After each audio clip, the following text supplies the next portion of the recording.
Okay, itong discover namin bagong restaurant dito sa Juan Ayala, Makati. Ang pangalan niya is Stop.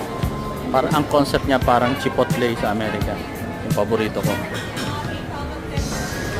So first, pipili ka muna kung anong gusto mo.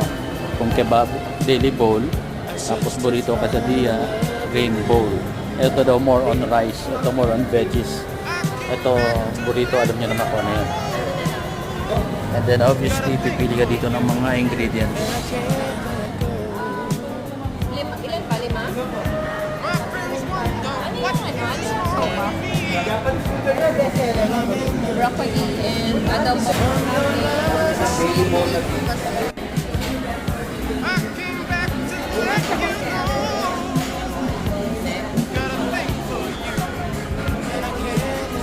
Pwede na, babe.